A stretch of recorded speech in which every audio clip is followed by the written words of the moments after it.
BHK। ये अच्छे लोगों के लिए उसकी पहचान देने से हो जाती है। एंट्रेंस फ्रंट साइड का फ्लैट है, 75 गज में, फर्स्ट फ्लोर।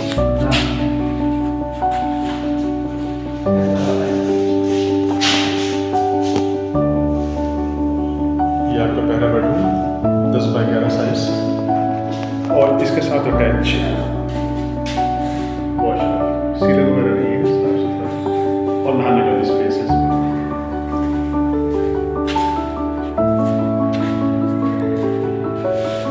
मेंटेन है। इधर रिक्वायरमेंट का स्पेस, यहाँ पर सोफा वगैरह या सिंगल बेड आराम से लग जाएगा। राइट साइड में कॉमन वॉशरूम, पीछे शॉप है,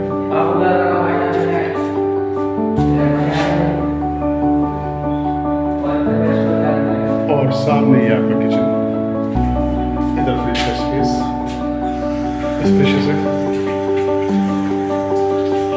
लगभग 6 बाई 7 का इसमें स्पेस। ये दूसरा बेडरूम फ्रंट साइड का, ये लगभग 11 बाई 12 का इसमें स्पेस है।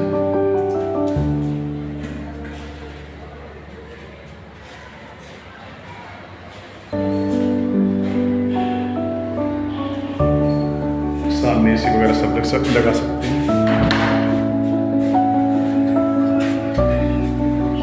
बालकनी बड़ी है, और नीचे भी काफी चौड़ा रोड है।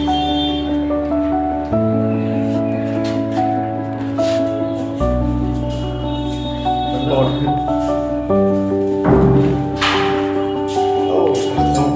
कह रहे थे सर, इधर आकर ये आपकी